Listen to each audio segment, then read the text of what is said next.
Mesoamerican civilizations operated within a rigid geological limit. They built an empire without access to iron deposits or weapons-grade bronze. Projected military power and large-scale agriculture both depend on a reliable supply of sharp edges.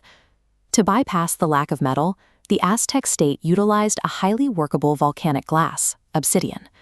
When fractured, obsidian holds an edge measuring only a few nanometers thick, sharper than a modern steel surgical scalpel.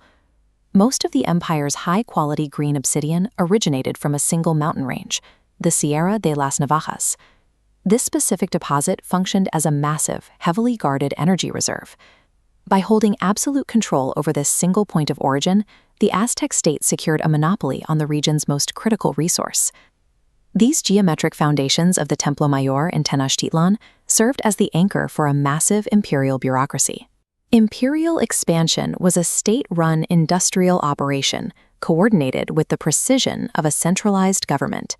The state utilized dedicated guilds of porters to move raw obsidian cores from the mountain quarries into the central lake basin.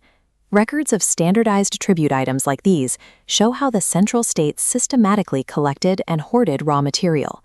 While the state controlled the rock itself, its real strength came from monopolizing the artisans required to refine it. The marketplace of Tlatelolco functioned as a center for regulated, large-scale manufacturing. The primary output of this system was the macuahuitl.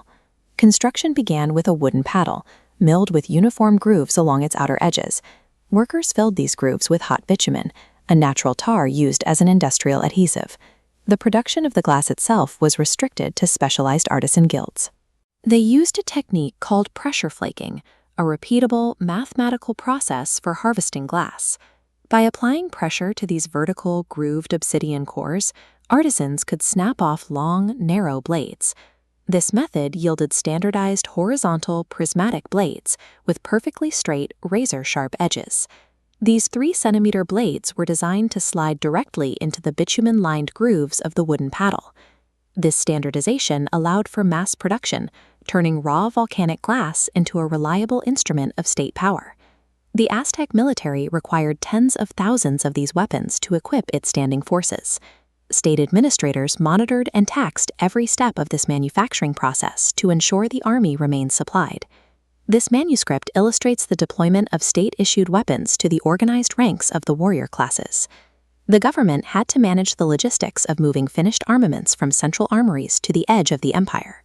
A single season of expansion required a massive volume of replacement blades to sustain combat operations. The Aztec military functioned through a centralized bureaucracy that managed every piece of equipment from the quarry to the battlefield.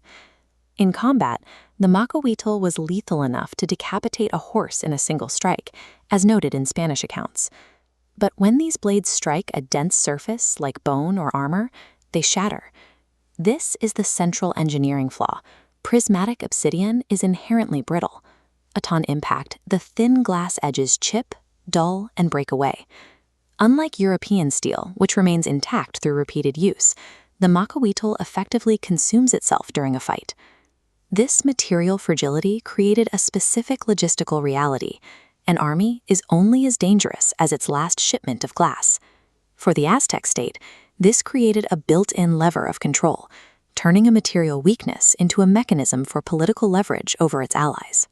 To keep a standing army combat effective, a city requires a continuous influx of fresh 3-centimeter replacement blades.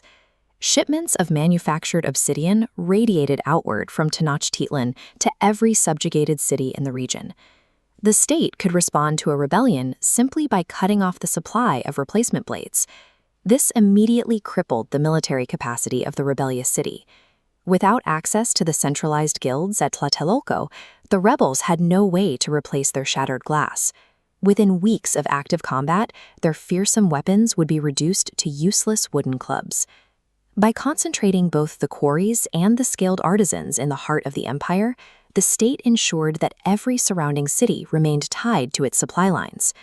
The empire was secured as much by the rationing of replacement blades as it was by the blades themselves.